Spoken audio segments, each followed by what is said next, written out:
Kumusta? Before we dive into the Word, we just want you to know, this is not an accident. God brought you here for a reason. May sasabihin siya sa'yo at may gagawin siya sa puso mo. So take a deep breath, open your heart, and let's hear what God has to say. Welcome to Gia Cabanatuan. Welcome home. If you're here for the very first time, ito po yung unang pagkakataon na nakadalo po kayo sa Gia Cabanatuan. I want to personally welcome you. Welcome po sa Gia Cabanatuan. Ako po si Pastor Vince Nolasco at meron po tayong pribilehiyo na i-lead itong simbahan na to kasama yung ating mga kasamang leaders and volunteers. Sa Diyos po ang papurit pagsamba. At ngayon po, tayo ay mag-aaral ng salita ng Panginoon. Meron tayong magandang problema, kulang na ang upuan.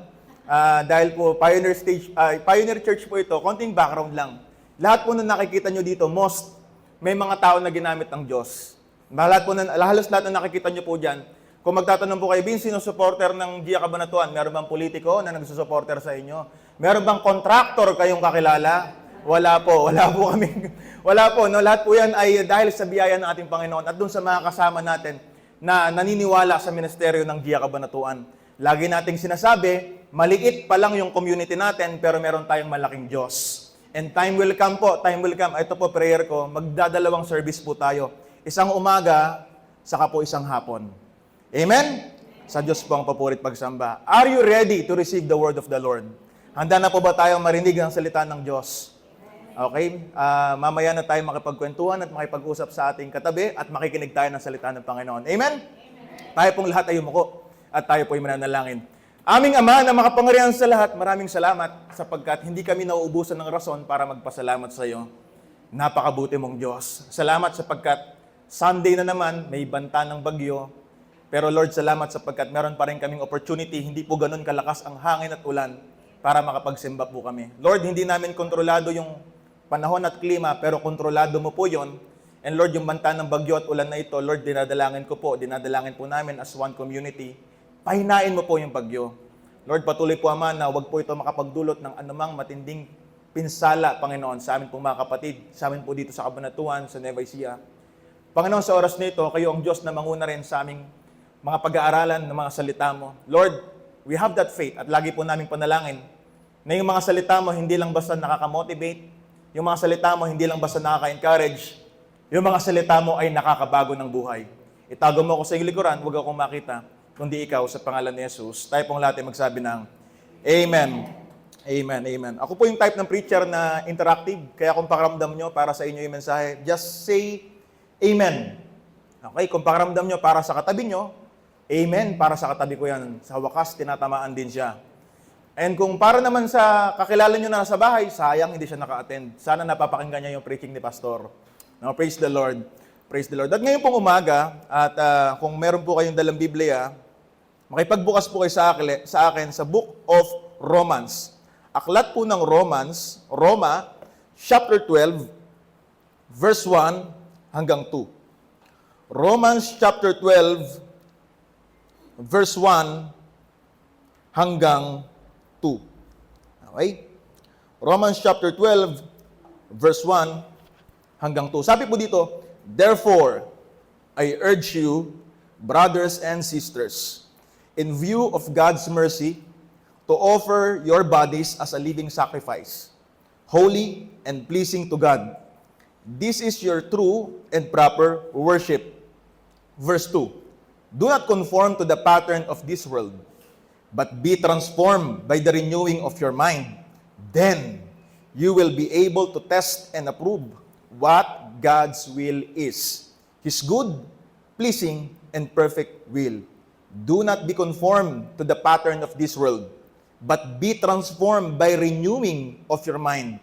Then you will be able to test and approve what God's will is, His good, pleasing, and perfect will. If you're a note taker and kailangan niyo po ng title for today's message, pinamagatan ko po siya na, is this God or just me?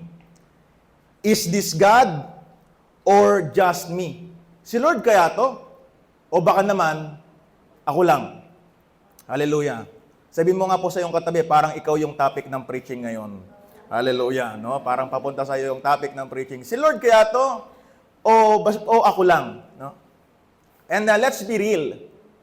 Lahat po tayo, no, naranasan ho nating tumulala at mag-isip ng napakaraming bagay. Naranasan nyo na rin mag-overthink habang naliligo.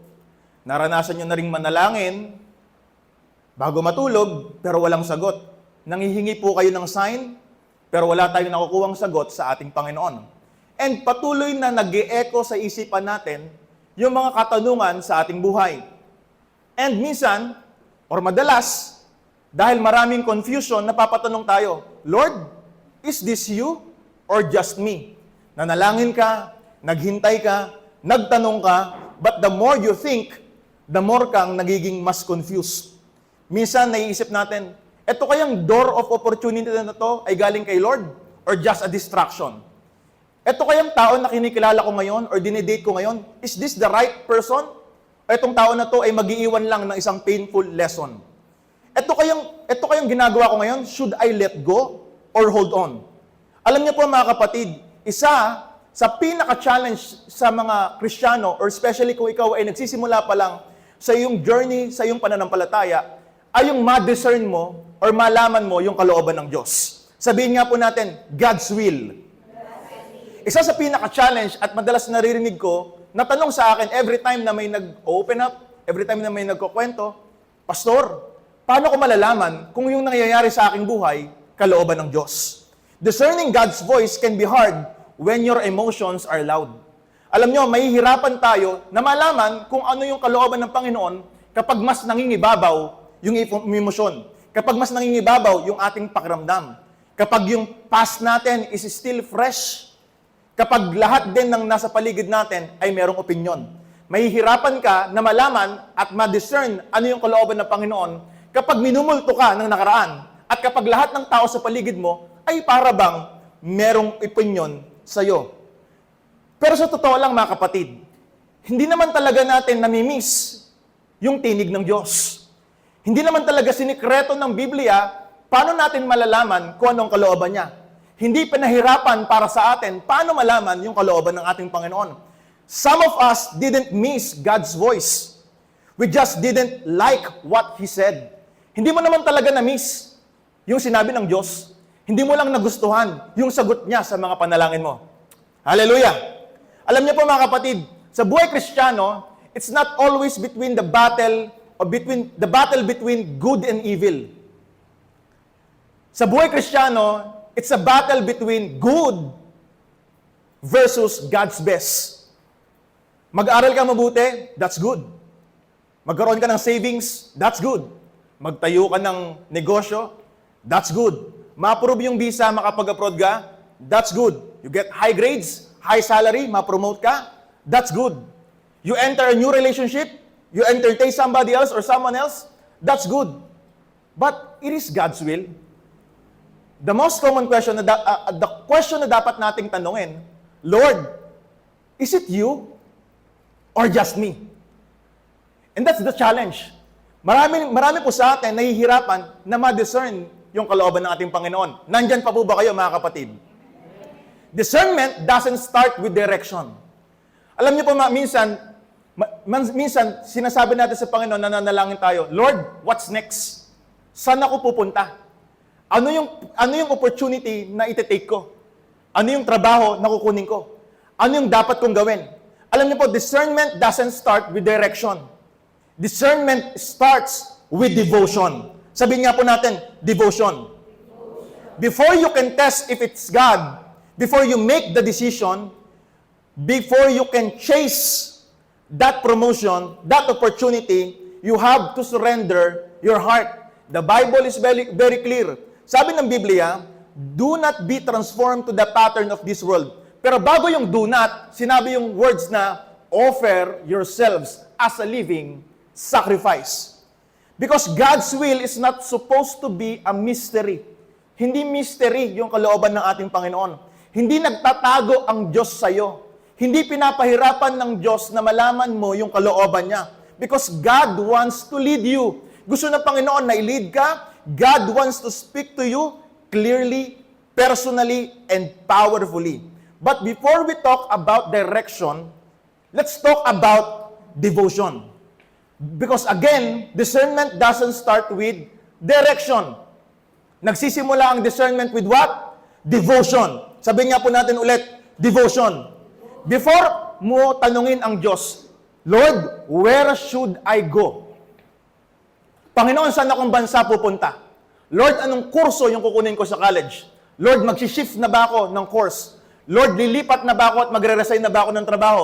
Lord, papalitan ko na ba itong boyfriend o girlfriend ko ngayon?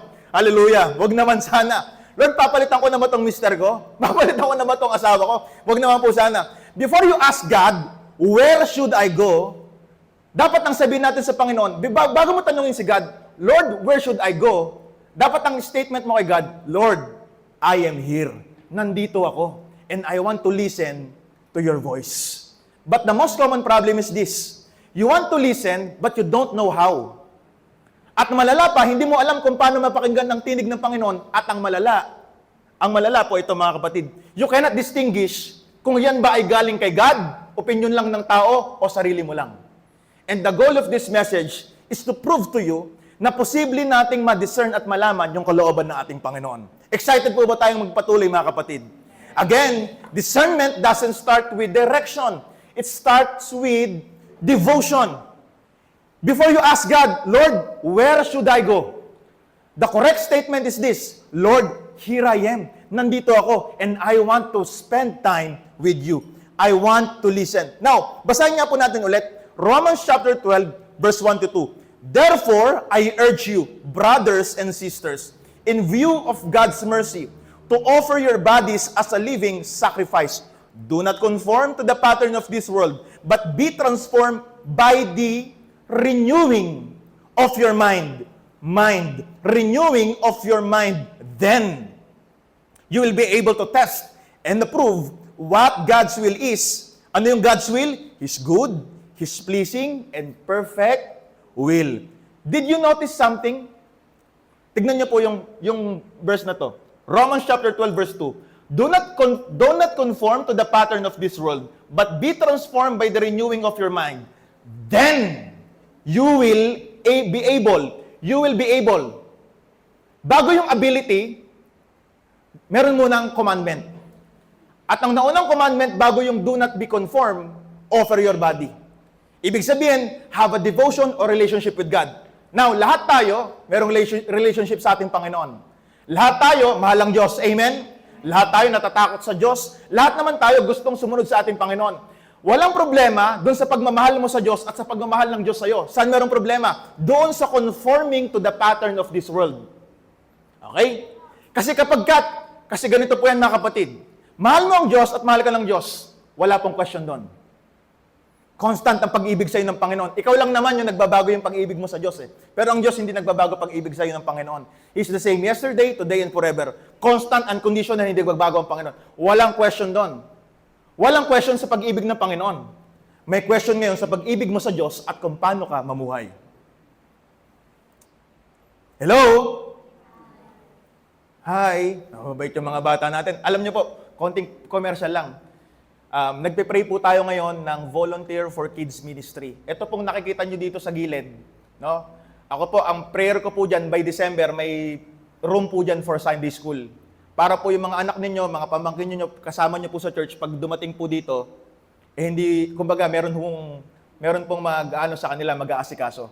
Nakafocus lang po kayo nakikinig ng salita ng Panginoon. Gusto po ba natin yon? Pag-pray po natin. Before December, ako po, nananalangin po ako nawa, magkaloob ang Panginoon, ng volunteer, tignan nyo nga pagkatabi nyo, baka siya yun. Hallelujah, no? Mahilig po ba sa bata yan? Hallelujah.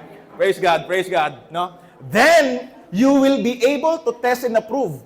Okay? Kaya nahihirapan kang matest. Merong ability sana, kaso nahihirapan ka. Why?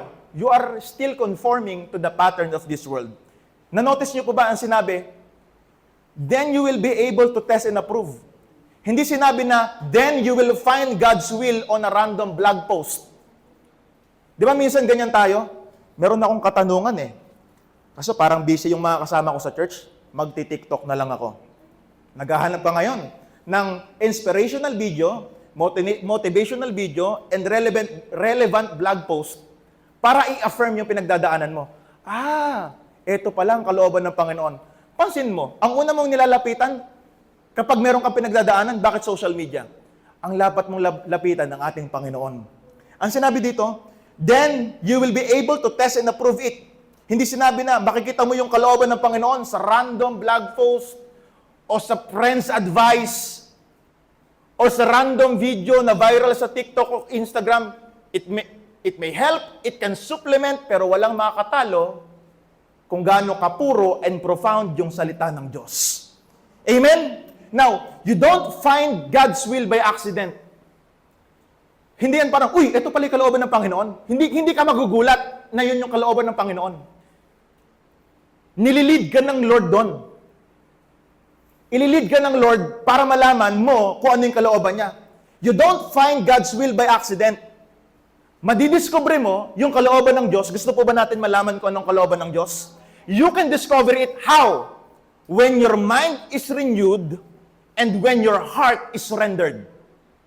Ibig sabihin, hindi pa nahirapan sa atin ng Panginoon malaman yung kanyang kalooban. Nahihirapan tayo na malaman yung kalooban ng Diyos dahil ang ating isipan ay hindi pa renewed at ang ating puso ay hindi pa surrendered. Nandyan pa po ba kayo mga kapatid? Sabi mo sa katabi mo, parang sa'yo yung sinabi na yun When your mind is not renewed and your heart is not yet surrendered, mahihirapan kang malaman yung kalooban ng ating Panginoon. Discernment starts with devotion, not in direction. Ano po ibig sabihin nun? Most people only seek God when they want answers. Magte-take ka ng board exam. Magbubukas ka ng negosyo. Meron kang bibiling property. Mag-a-abroad ka. Meron kang maralang karamdaman. Sino nilalapitan mo? Di ba naalala mo si Lord? Kailangan ko ng divine intervention. Kasi limitado ka Kaso etong mahirap mga kapatid. Ito lang ito. Isipin nyo itong mabuti. Paano mo marirecognize yung kalooban at boses ng someone na hindi mo naman madalas kinakausap? Come on now. Kaya ka nahihirapan na ma-discern yung kalooban at tinig ng ating Panginoon. Brad naman, yung Bible mo sa bahay, 365 days mo nang hindi nahawakan. Then you will ask God, God, why are you silent? Bakit parang tahimik ka? Parang hindi ka nakikipag-usap sa akin. Now, may hirapan tayo na ma-discern yung kalooban ng Panginoon kapag hindi tayo nag-i-spend ng time sa Kanya.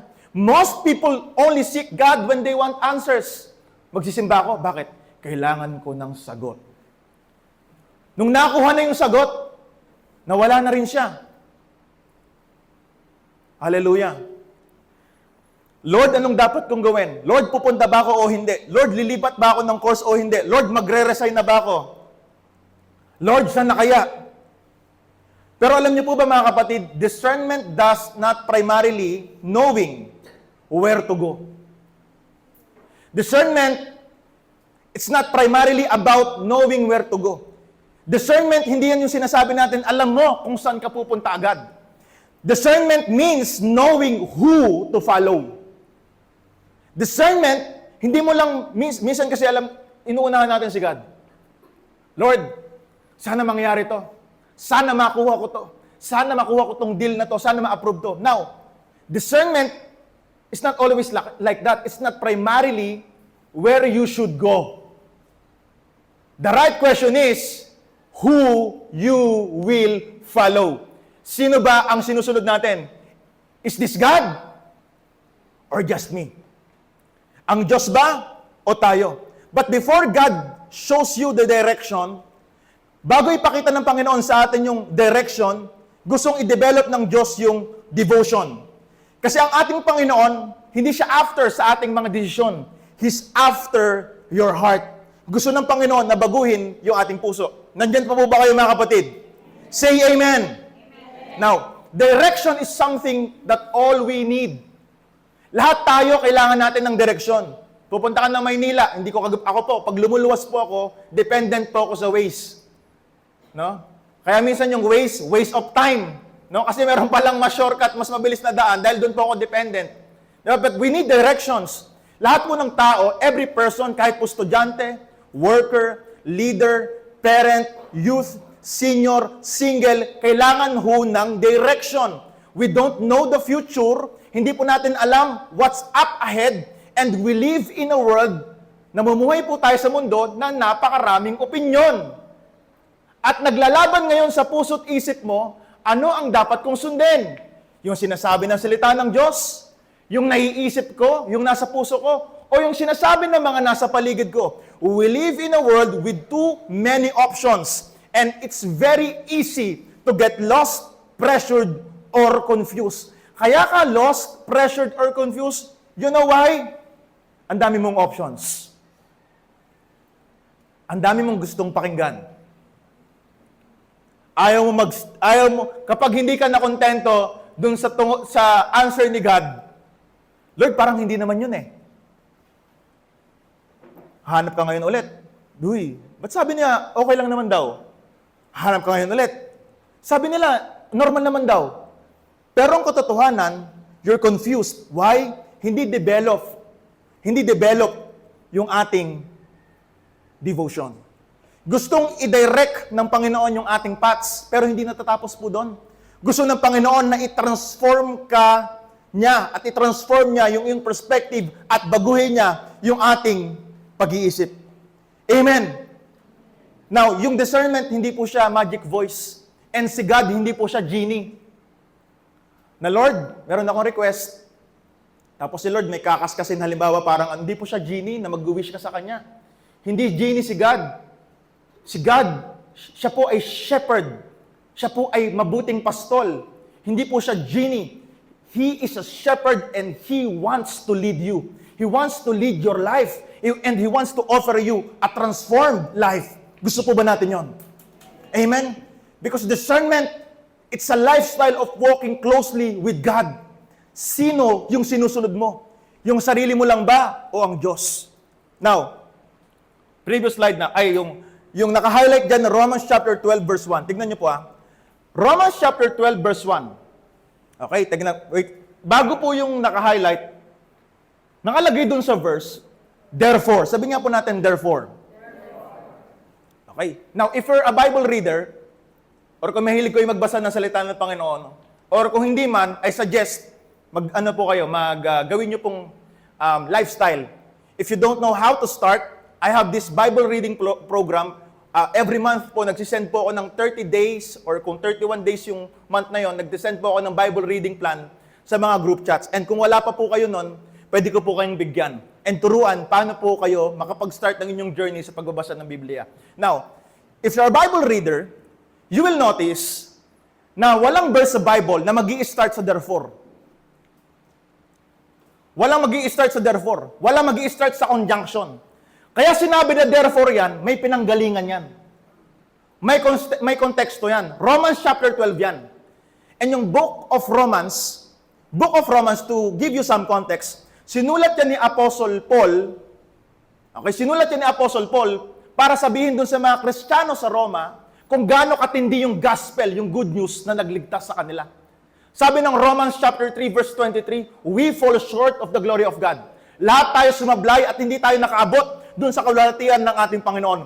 Sabi ng Romans chapter 3 verse 23, we were lost in sin. Sabi ng Romans chapter 5 verse 8, while we were still sinners, Christ died for us. Nung makasalanan ka pa, namatay na si Jesus para sa iyo. Sabi ng Romans chapter 10 verse 9, salvation is by faith and not by works. Tingnan niyo yung progression. Sabi ng Romans 3, we are still sinners. We are all sinners. Sabi ng Romans 5, kahit makasalanan ka, minahal ka ng Diyos at namatay siya sa krus ng Kalbaryo para sa iyo. Now, yung kaligtasan, hindi yan dahil mabuti ka, not by works. Pero dahil mabuti siya. And kailangan ka maniwala doon sa ginawa ng Panginoon sa krus ng Kalbaryo para sa iyo. Romans chapter 1 to 11 is all about the power of the gospel. Gaano makapangyarihan yung mabuting balita na nagligtas, hindi lang sa mga Hudyo, but doon sa mga Hintil.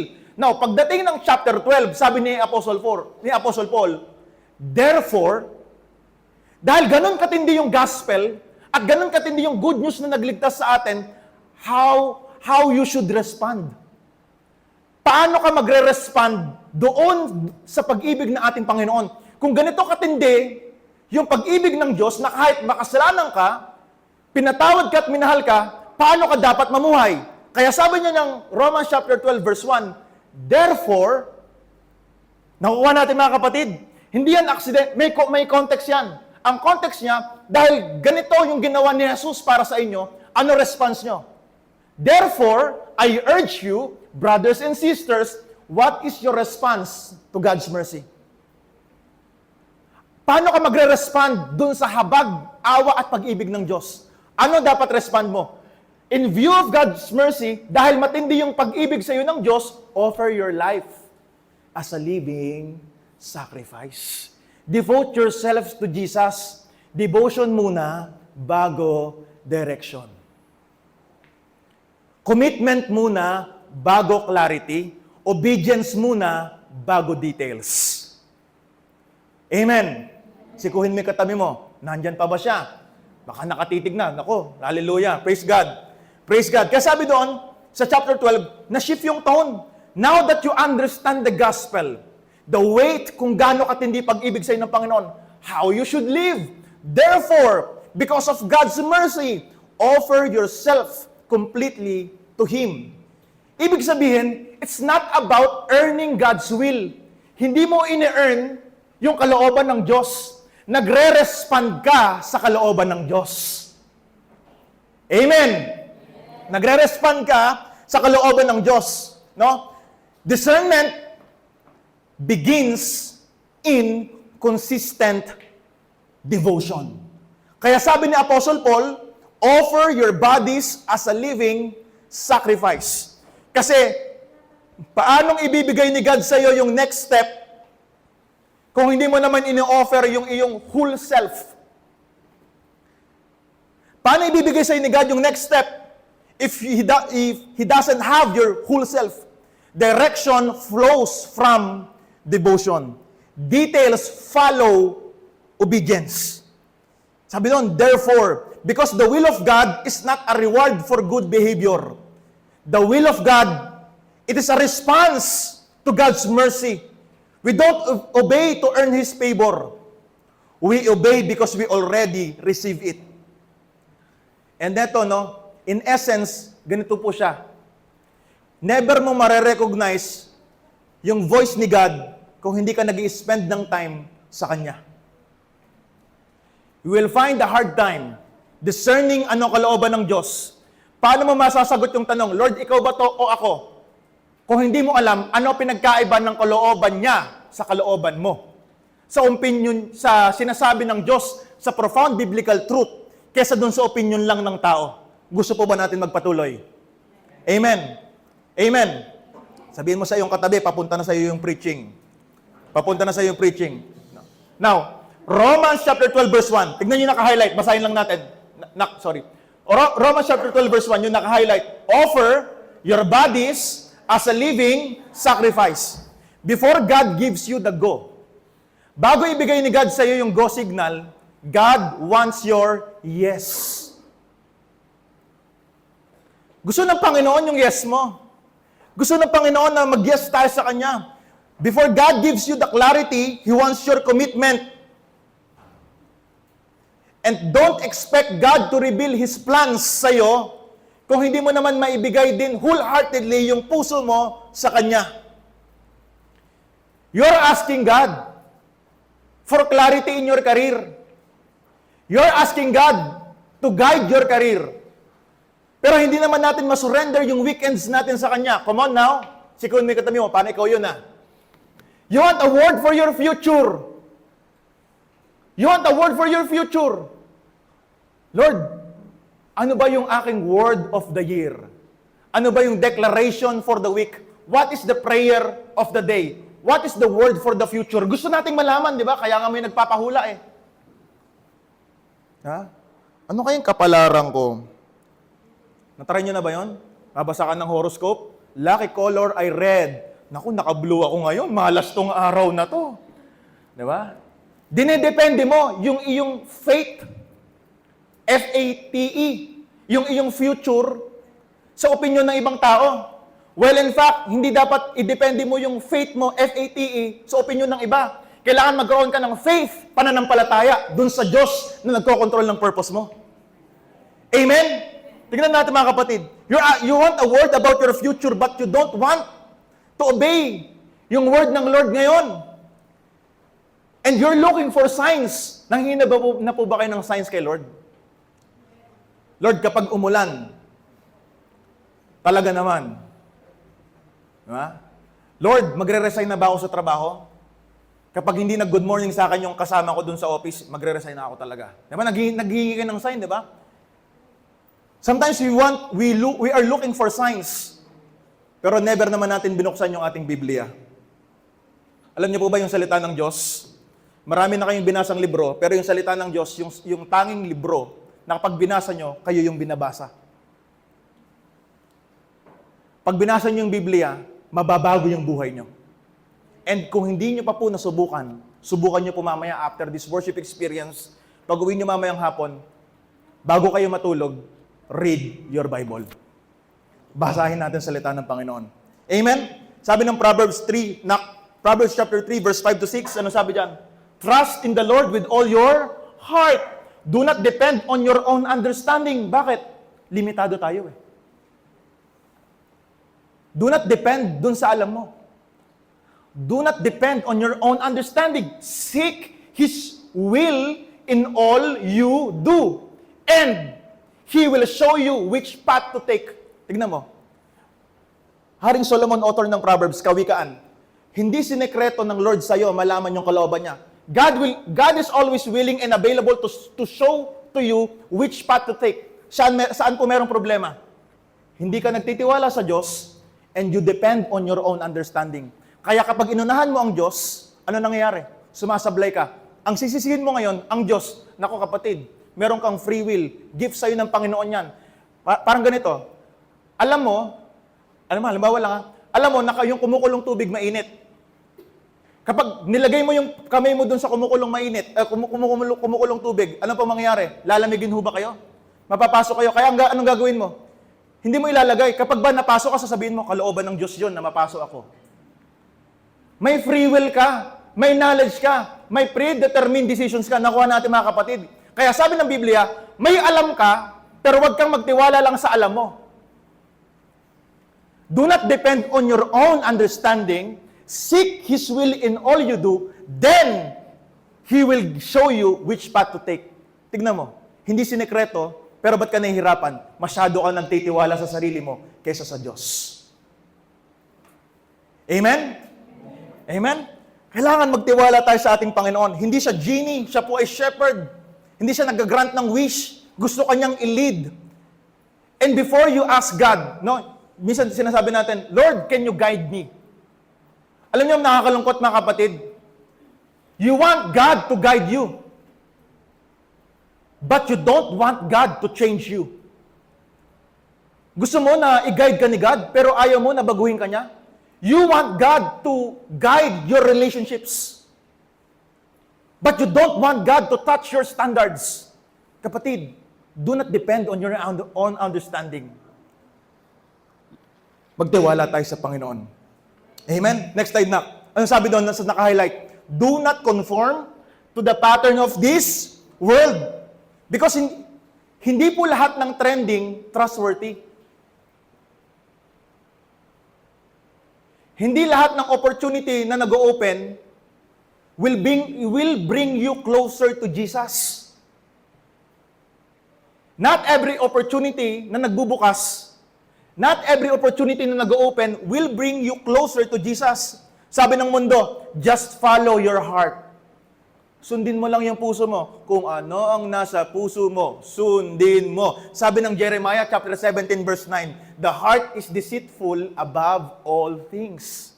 Hindi mo mapagkakatiwalaan yung puso mo unless surrendered kay Jesus. Amen? Ano pa sabi ng mundo? The world says, if it makes you happy, go for it. But not everything that makes you happy will make you holy. Hindi lahat ng magpapasaya sa iyo ay maglilid sa iyo para lumalim sa ating Panginoon. Sasabihin ng kaibigan mo, okay lang yan, ginagawa lang din namin yan, ginagawa rin ng karamihan yan. Okay sa kaibigan mo. Okay sa mga kasama mo sa mga nakapaligid sa iyo. Okay din sa iyo. But the question is, okay kaya kay Lord? Okay kaya kay Lord? Kasi hindi ibig sabihin na nag-work, kalooban na niya. Do not confuse convenience with calling. Kasi sabi ng Matthew chapter 7, next slide na. Matthew chapter 7 verse 13 to 14, you can enter God's kingdom only through the narrow gate, makipot na pintuan. The highway to hell is broad, and its gate is wide for the many who choose that way. Halimbawa, next slide na. 14. Halimbawa, no, to illustrate this further, yung pintuan ho na yan. Halimbawa, yung pintuan ho na yan, yan yung daan papunta sa kalooban ng ating Panginoon. Tapos yung isa namang daanan, hindi ganyang kakipot. Parang highway. Mas malapad, mas makakapasok ka, mas makakagalaw ka. Sabi ng Biblia, konti lang yung pumapasok dun sa narrow gate at nakakasumpong ng kalooban ng Panginoon yung kingdom niya. Mas pinipili daw yung mas maluwag na daanan, mas maraming pumipili nun. Pero ang destination, kaparusahan at kapahamakan. But the gateway to life is very narrow and the road is difficult and only a few ever find it. Kung ganyan kasikip at kakipot yung pintuan, ibig sabihin, hindi lahat pwede mong dalhin. Kung meron kang gagabarko na bagahe, hindi mo siya ipagsisiksikan, hindi, kailangan ko pa to sa next season ko. Kailangan ko pa to sa next chapter ng buhay ko. Alam mo, never ka makaka-enter sa narrow gate kung ipagpipilitan mong dalhin yung malaking bagahe.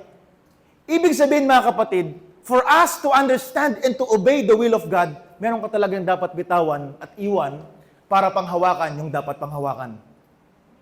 Amen? May mga tao na mawawala sa buhay mo, decision, opportunities, mga bagay na nasanay ka, na inihingi ng Panginoon at some point, isusuko mo sa Kanya para mas magawa mo yung kalooban niya. Because most of the time, yung kalooban ng Diyos, minsan masasaktan ka. Masasaktan ka sa kalooban ng Diyos. Pero okay lang na masaktan ka. Bakit? Kalooban ng Panginoon yun. Nasaktan ka sa ibang bagay. Walang purpose. You are looking for answers. Nasaktan ako. Naghahanap ka ng tanong. Naghahanap ka ng sagot dun sa mga tanong.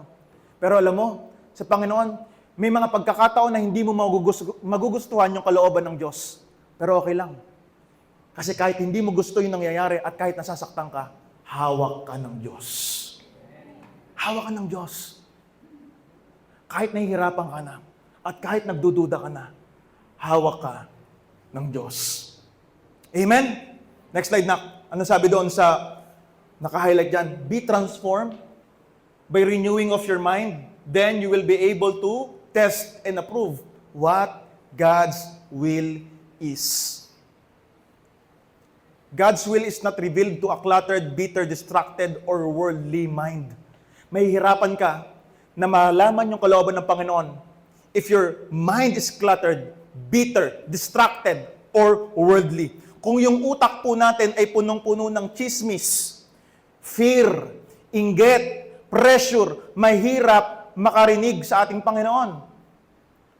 Di ba? Sino po dito nanonood ng hearing kahit 5 hours tinatyaga nyo?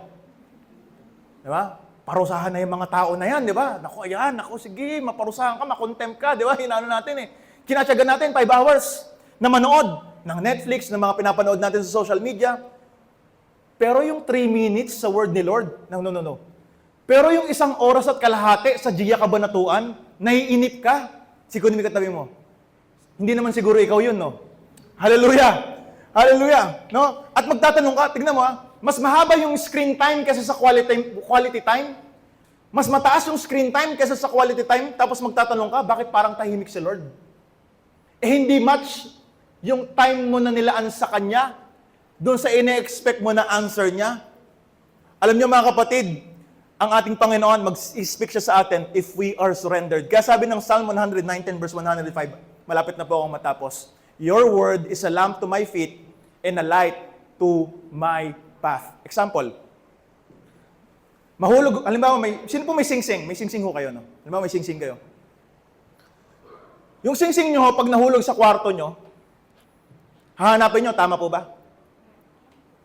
Pagka po ba binuksan nyo yung ilaw, yung iilawan lang ho ba nung ilaw ay kung nasaan yung sing-sing nyo? Iilawan muna yung buong kwarto, saka hahanapin mo kung nasaan yung sing-sing mo. Ganun yung trabaho ng salita ng Diyos.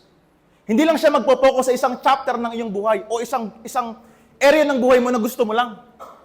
Ang kailangan natin gawin, mga kapatid, anong dapat natin gawin? Pailawan mo yung buhay mo sa ating Panginoon. Paliliwanagin niya lahat, papakilaman niya lahat, para makita mo kung ano yung kalooban niya. Sabi ng Psalm, lamp. Nung araw, in their culture, in their Jewish culture, in Israel, lampara yan. May flashlight na kasi ngayon, na pag pinlash mo, yung nakikita nyo sa TikTok, buong barangay kita. Di ba, nakita nyo na po ba yung flashlight na yun? Pineflex nila? O, tag 250 ata yun, parang pag pinlash mo, talaga namang buong barangay kita. Pero dito, in their time, lamp ho yan. Ang naliliwanagan ng lamp, hindi yung destination. Ang naliliwanagan ng lamp nung time nila is not the destination, hindi yung buong barangay. Ang naliliwanagan, yung susunod na step. Kaya sabi ng Psalm 119 verse 105, your word is a lamp to guide my feet and a light for my path. Ibig sabihin, yung salita ng Panginoon, hindi man niya ipakita ng buo kung saan ka papunta. Pero yung salita ng Diyos, sapat yung salita ng Panginoon para malaman mo ano yung step na dapat mong i-take. Amen? Now, ang mahirap, hindi ka maka-take ng next step kasi walang lamp galing sa word ng Lord. Gusto natin destination, gusto natin makapunta dun sa tinatawag nating destination, gusto natin makapunta ng direction, pero ayaw natin ng devotion. Kaya ang dapat natin gawin, maniwala sa salita ng ating Panginoon. Amen? God may not give you every detail, but He always gives you enough light to take the next step of faith. Hindi papakita ng Panginoon sa atin yung whole details, but if your mind is renewed, makukuha natin yung next step. He will guide your feet, and it will light your path, and that is enough. Now, how to discern God's will? Ask these questions. Tanungin mo sarili mo ngayon, nasa ang season ka ng iyong buhay? Ask these questions. Yung season ba na meron ka ngayon at ginagawa mo, is it aligned with God's word? Doon sa relationship, doon sa trabaho na meron ka, doon sa ine-enjoy mo ngayon, did you pray for it long enough? Pinag-pray mo ba yan? Tanungin mo yung katabi mo, pinag-pray mo ba yan? Habang ginagawa mo yan, do you feel peace or pressure? Habang nandiyan ka sa season na yan, mas namamadali ka ba o mas na-enjoy mo at nabibigay mo ng kapurihan ng Panginoon? In-affirm ba yan ng mga kasama mo sa church if you have one? If you don't have one, alam niyo po ako, may mga tao po ako in my circle that I mentor. And if you don't have one, kung gusto niyo po akong i-consider to influence you and to mentor you, I'm so much willing. Will this glorify God? Yung ginagawa po ba natin, will that glorify Jesus? O makaka-feed lang ng ego po natin? And sinunod po ba natin yung salita ng Panginoon? Alam niyo po, stop asking for a new word sa ating Panginoon kung hindi po natin sinunod yung huli niyang sinabi. What was the last word na binigay sa iyo ng Diyos? Ano yung huling utos niya? Alam niyo po, mga kapatid, sino dito nagpe-pray sa ating buhay o sa kanya, sa sarili niyang buhay na, Lord, nawa mangyari tong kalooban mo para sa akin. Nag-pray na po ba kayo ng ganon? Lord, mangyari yung kalooban mo. Halimbawa, magtitake ka ng exam. Di ba ang hinihingi mo? Lord, loobin mo na makapasa ako ng exam.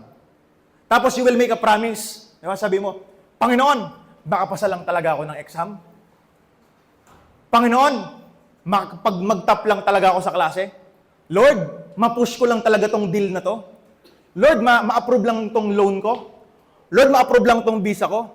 Lord, makuha ko lang tong gamit na to. Lord, makumpleto lang uli kaming pamilya. Lord, pagalingin mo lang ako. Di ba may promise ka kay God kapag nanghihingi ka? Di ba kapag nanghihingi ka kay God, nasa posisyon ka na ina-align mo yung purpose mo sa purpose niya? Nasusundan ba natin, mga kapatid? Nasusundan natin? Pag nanghihingi ka, di ba ina-align mo yung purpose mo sa purpose niya? Panginoon, susunod na talaga ako. Basta gawin mo lang to. Diba? Ngayon, binigay ng Diyos. Mabait ang Diyos at mabuti siya. Tama po ba? Binigay ng Panginoon, ginawa niya. Bakit? Hiningi mo yung kalooban niya. Hiningi mo yung kalooban niya. Ngayon, after malakalipas yung isang taon, distracted ka na, confused ka na, nag-overthink ka na. Bakit? Hindi mo na priorities ang Panginoon. Nawawalan ka ng oras sa Kanya. Anong nangyayari, mga kapatid? Anong nangyayari? Dahil distracted ka. Dahil hindi mo na siya priority, nagugulahan ka ngayon, punong-puno yung isip mo ng maraming tanong and confusion. And my question is this. Walang mali sa giver. Diyos yun eh. Walang mali dun sa gift, dun sa trabaho, dun sa influence na meron ka, dun sa yaman na meron ka, sa fame na meron ka, sa material things na meron ka, yung makapag-upload ka, walang mali dyan. Because gift ng Panginoon yan eh. Binigay sa iyo yan eh. Pinag-pray mo yan eh. Saan ngayon merong mali? Walang mali sa giver, walang mali dun sa gift. Baka merong dapat ayusin yung recipient, yung receiver. Nakuha natin mga kapatid. Kaya ang dapat natin gawin, ngayon, i-realign natin yung purpose natin kay Lord. Lord, ito bang pinagdadaanan ko ngayon ay sang-ayon pa rin sa iyong kalooban. Alam niyo po, merong kwento sa Biblia, nung naglalakad si Jesus sa ibabaw ng tubig, sabi ng mga disciples, multo. Sabi ni Peter, Lord, kung kayo talaga yan, hayaan mo na pumunta ako dyan. Kasi sabi ni Jesus, huwag kayong matakot, ako ito. Huwag kayong matakot, ako ito. Ang response ni Peter, Lord, kung ikaw yan, hayaan mo na pumunta ako dyan. Anong sabi ni Jesus? Come. Halika. Si Peter, nakuha niya yung direction. Ang nagpalakad kay Peter para sa ibabaw ng tubig, na makalakad siya sa ibabaw ng tubig, ano yung nagbigay sa kanya ng ability? It was his connection dun sa command ni Jesus. Kaya siya nakalakad because dun sa word na come. Kung hindi naman sinabi ni Jesus yun, hindi siya pupunta. Hindi siya makakalakad. Kaya siya nakalakad kasi meron silang connection at nagsimulang makalakad si Peter sa ibabaw ng tubig. Pero nung mas nakita niya yung winds and waves kaysa kay Jesus, nag-start po siyang lumubog. Dahil nawala yung focus, nawala yung devotion. Merong direction, papunta kay Jesus, pero dahil hindi devoted, lumubog. Ang Kristiyano, kahit nandyan si Jesus, pero pag hindi nakapokus kay Jesus, lulubog. What's next? Ano nangyari? Nung lumulubog si Peter, bago siya pagsabihan, anong ginawa ni Jesus? Hinawakan siya. Hindi mahawakan ni Jesus si Peter unless close sila sa isa't isa. At alam mo ba, may mga pagkakataon sa iyong buhay na kahit hindi mo nasusunod yung kalooban ng Diyos, nalayo ka sa kalooban ng Diyos, may mga pagkakataon sa iyong buhay na nahihirapan at confused ka, pero hindi ka ba nagtataka, bakit hindi ka sobrang napapahamak? Hawak ka ng Diyos. At gusto ng Panginoon na tuparin mo pa rin yung kalooban niya para sa iyo. Lumayo ka sa Panginoon, nahirapan ka makabalik, pero gusto ko pong sabihin sa iyo, maybe you are overwhelmed, anxious, unsure, pero sinasabi ni Jesus ngayon sa iyo, keep your eyes on me. Tumingin ka kay Jesus. Huwag kang tumingin dun sa storm and stay close. Maybe you don't need a plan right now. Kasi ang dami mong plano, yung iba nag-succeed, yung iba pumalya. What you really need right now is God's presence. Because that presence will lead you to discern, to have that devotion, and to give you that direction. Amen? Discernment is not just about hearing God once. It's about keeping your eyes on Him every step of the way. Maybe ito yung start ng iyong panibagong season kay God. Lord, dun sa nakalipas kong season, hindi kita sinunod.